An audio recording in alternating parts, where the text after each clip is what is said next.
When my phone rang that morning, I had no idea it would shatter everything. The voice on the other end was trembling. My mom had been in a terrible car accident. I didn't even stop to think. I started packing with shaking hands, grabbing whatever I could find. My mind was racing, my heart pounding so loud I could barely hear myself think. I called Ryan as I threw clothes into a bag, my voice already breaking. He was calm, like always.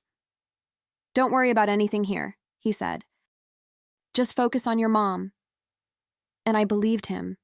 I wanted to believe him. His voice was steady, reassuring, the way you want your partner to sound in moments like this. I felt grateful, even lucky, to have someone who had my back when life flipped upside down. I left the house with trust in my heart, certain that, no matter how hard things got, we were still a team. The drive to the hospital was long, not just in miles, but in weight. I sat there thinking of every childhood memory, of the woman who raised me, now lying in some cold hospital bed. When I arrived, the smell of antiseptic hit me like a wall. I could hear machines beeping before I even turned the corner. And there she was, bandaged and asleep, her face pale under those harsh fluorescent lights. I held her hand and told myself I was exactly where I needed to be. The first few days were a blur of hospital halls, doctor updates, and trying to stay strong for my mom. I barely slept. I just kept thinking about her in that ICU bed, wires everywhere, her breathing shallow but steady. Every hour felt like a battle between hope and helplessness. I'd whisper to her while she slept, telling her stories from when I was little, like that could somehow pull her back faster. Sometimes I'd catch the nurses looking at me with pity, and I hated that. Still, through the exhaustion, I found comfort in thinking about Ryan. I'd picture him making coffee at home, maybe feeding the neighbor's cat like he said he would. He sent a couple of texts, short but sweet, reminding me to eat, to rest. That meant the world to me. Just knowing he was out there, holding down the fort, gave me the strength to keep going. In a strange way, I felt more connected to him than ever, like this crisis was quietly reaffirming our bond. One night, as I sat by my mom's bedside, watching the slow rise and fall of her chest, I caught myself smiling. Not because anything was okay, it wasn't, but because I truly believed I wasn't alone in it. That kind of faith doesn't come easily. It's built over years, through good days and bad, through quiet dinners and stupid arguments. I thought we had that. I thought I could trust him, even with a whole city between us. That belief was my last real comfort. As the days passed, I slipped into a rhythm. Wake up at 6, coffee from the vending machine, check on mom, talk to doctors, call the insurance company, repeat. It wasn't glamorous or dramatic, just the quiet grind of caring for someone you love. I barely looked at myself in the mirror. My hair was always tied back, eyes tired, clothes wrinkled from sleeping in chairs. But none of that mattered. I was doing what I had to do. I was where I needed to be. I kept thinking, thank God Ryan understands. A lot of men wouldn't. Some would complain about being left alone, or guilt-trip their wives into coming back too soon, but not him. At least that's what I told myself. I held on to that image like a safety net, the loyal husband, the solid foundation back home. When friends asked how I was holding up, I'd say, Ryan's been great, without hesitation. I didn't realize I was speaking more out of hope than truth. Looking back now, I wonder when the first crack really started. Was it in the way his messages got shorter? The growing gaps between them? I brushed it off at the time, figured he was just busy or trying to give me space. But deep down, I think some part of me knew something was off. I just didn't want to go there. Not when I was already caring so much. Not when I still believed our love was something I could lean on. I didn't know yet what was waiting for me. It was just after 2 a.m. when my phone buzzed. At first, I thought it was another hospital alert, maybe something about Mom's vitals. But when I saw the notification, my stomach tightened. It was from the home security system. Motion detected. That was odd. Ryan hadn't mentioned going out or having anyone over. I tapped into the live camera feed, expecting maybe a delivery left at the door or some animal triggering the sensor. What I saw made my blood run cold. There she was, a woman I'd never seen before, walking right into my house. Not creeping in, not sneaking around. Walking in. With a key. Like she belonged there. She headed straight toward the kitchen, looked around comfortably, even took off her jacket. My heart pounded as I watched her move through my space like it was hers. I stared at the screen, not blinking, trying to make sense of it. Was this a mistake? Some bizarre coincidence? I wanted to believe that so badly. I called Ryan immediately, straight to voicemail. I texted him too, something panicked and messy. I don't even remember the exact words. Hours went by before he finally replied. "Oh, that must have been the neighbor. She dropped something off I forgot to mention." Just like that. So casual, so dismissive, like the whole thing was no big deal. And maybe I would have believed him, if I hadn't seen the way that woman looked around the house. Comfortable, familiar, like she'd been there before. I kept replaying the footage in my head, trying to rationalize what I'd seen. Maybe she really was just a neighbor. Maybe she did drop something off. But then, why didn't he tell me beforehand? Why did she have a key? That part stuck with me, the way she unlocked the door like it was second nature. My gut was twisting in ways I couldn't ignore. But still, I didn't confront him. Not yet. I told myself I was tired, that I needed to stay focused on Mom. That night, I barely slept. I lay there in the stiff hospital recliner, staring at the ceiling tiles, letting doubt creep in like a slow leak. I hated how easily it was filling the room. I thought of every time I'd trusted Ryan without question, every time I'd shared my fears and dreams with him. Was it all just one-sided, or worse? Was he always this good at hiding things?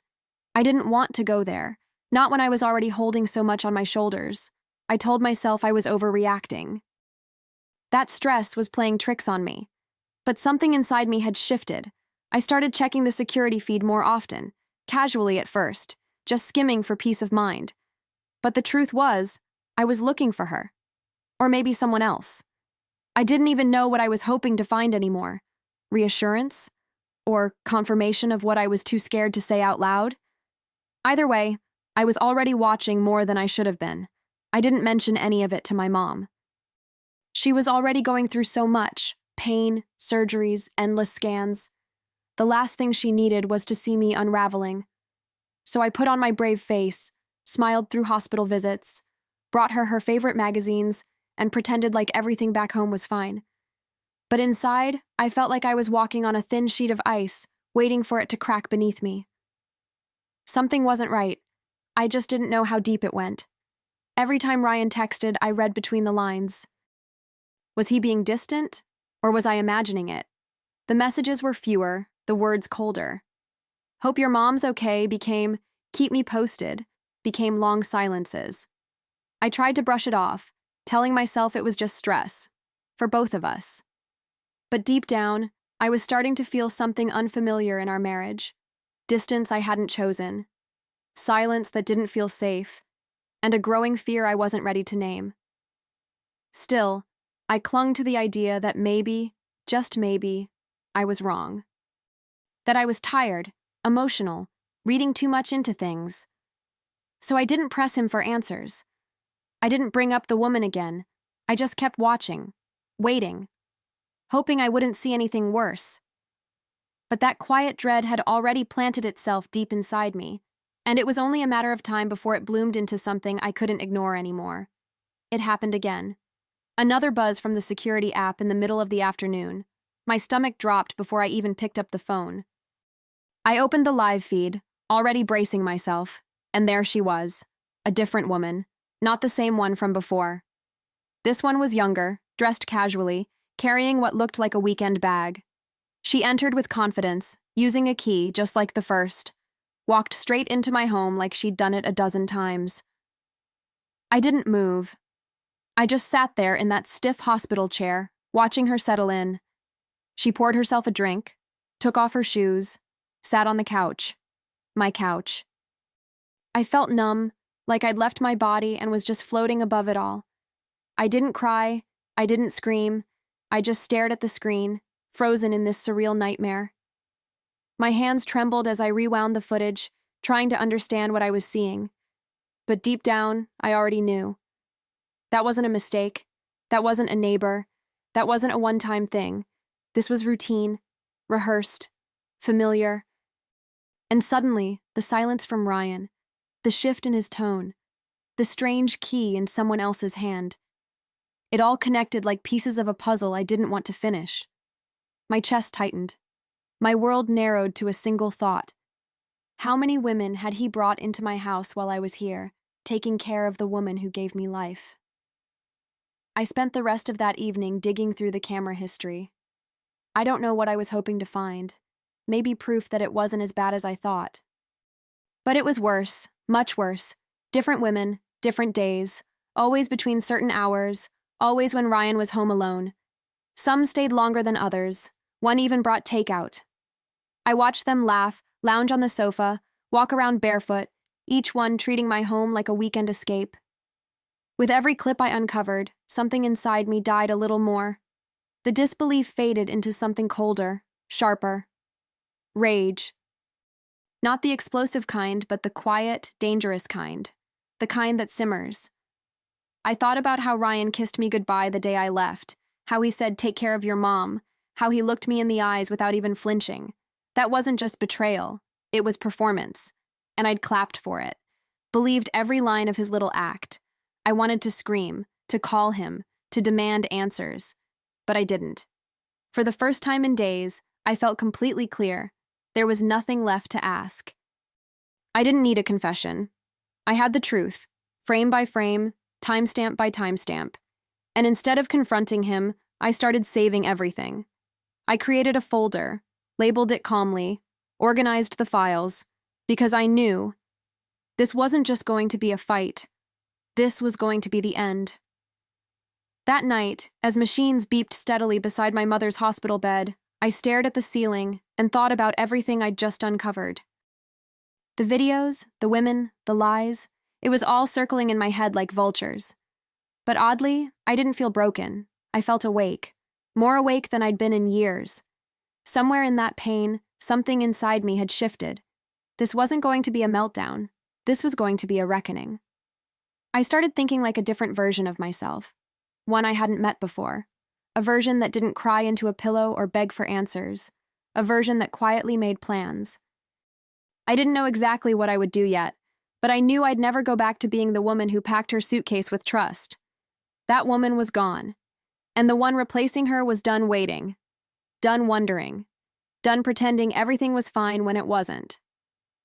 I closed my laptop, placed my phone face down, and looked over at my mom. She was still asleep, breathing slowly, unaware of the storm building inside me. I reached out and held her hand, the way she used to hold mine when I was scared. I whispered, "I've got you." And for the first time since I left home, I whispered something to myself too. I've got me. I didn't need to confront Ryan. I needed to outgrow him, and I already had the first step in mind. By the next morning, my plan was already taking shape. I started forwarding the videos and photos to a private email account I hadn't used in years, one Ryan didn't even know existed. I labeled each file carefully, organized everything with cold precision. Every lie had a timestamp now. Every betrayal had a face. I wasn't rushing. I wasn't emotional. I was methodical, like I was packing away the pieces of a life that no longer belonged to me. Between hospital visits, I made quiet calls.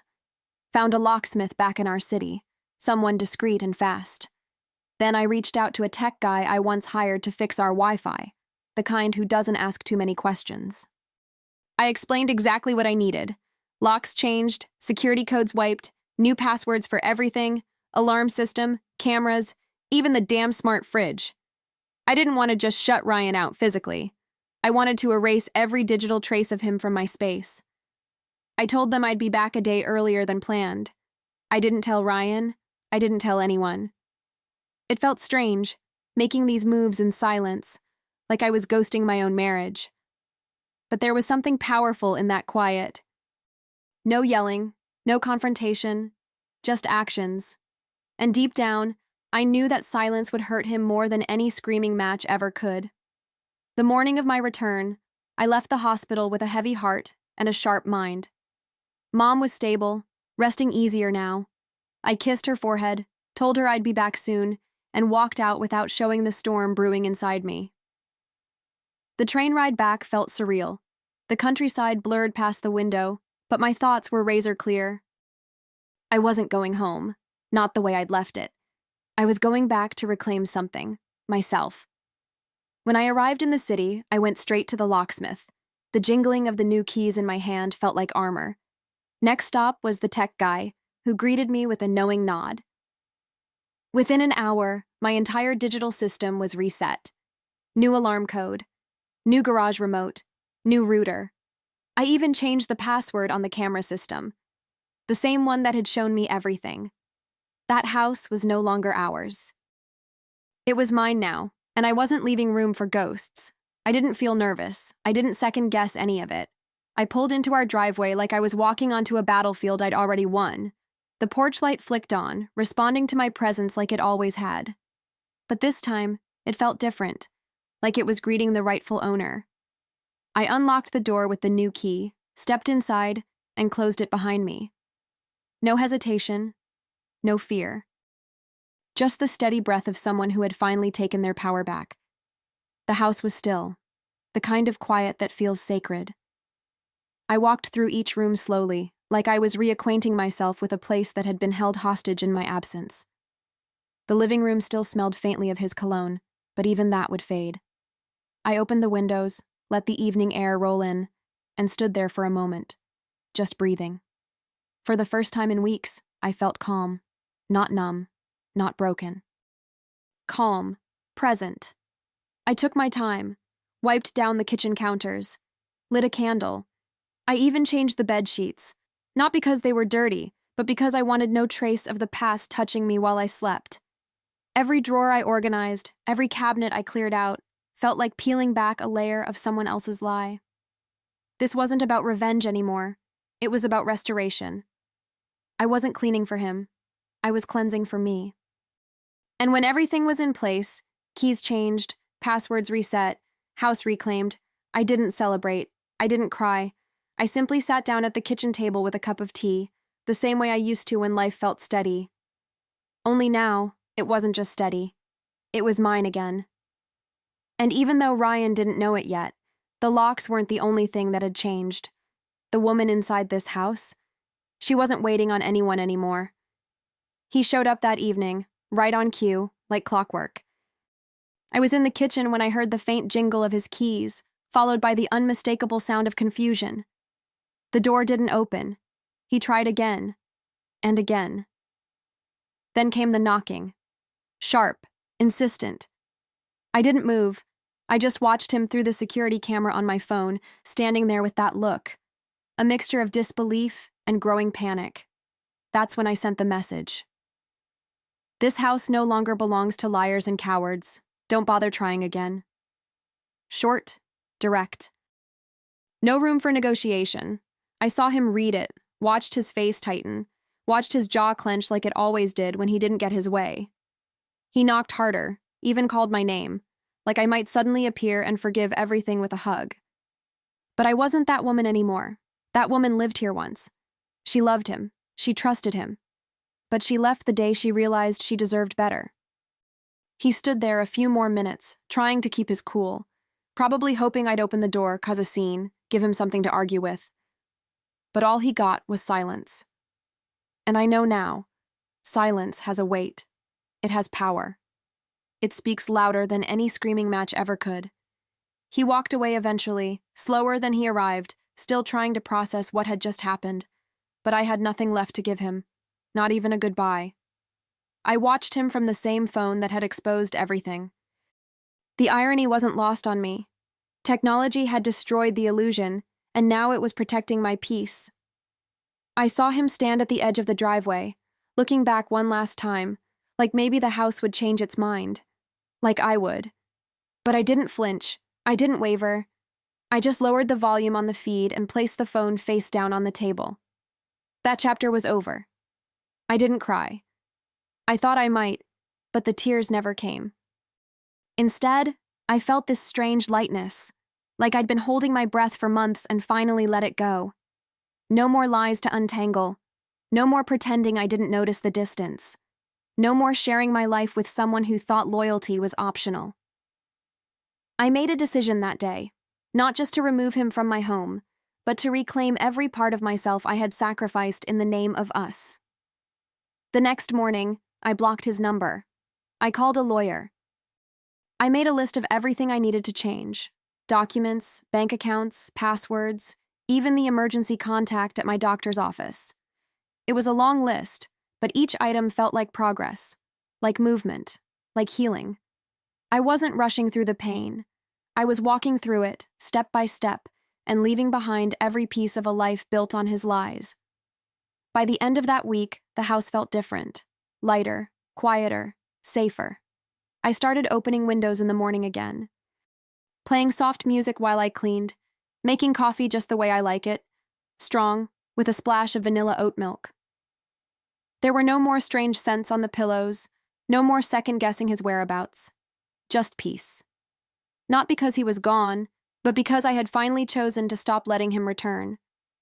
I sat at the kitchen table one morning, steam rising from my mug, and realized I hadn't checked the cameras once since he left. Not because I didn't care, but because I no longer needed to. That's how I knew I was free. The silence in the house no longer felt tense. It felt earned. I wasn't waiting for a knock. I wasn't listening for footsteps. I was simply home. For the first time in a long time, this space was mine, in every way that mattered. I took a sip of coffee, glanced at the sun filtering through the curtains, and smiled. Not a dramatic smile, not one for show, just the kind that comes from knowing you made it through. I didn't need closure from him. I didn't need revenge. I had something far better: clarity, strength, stillness. And as I sat there, wrapped in my own quiet morning, I knew one thing for sure. He would never walk through that door again, and I would never leave it open.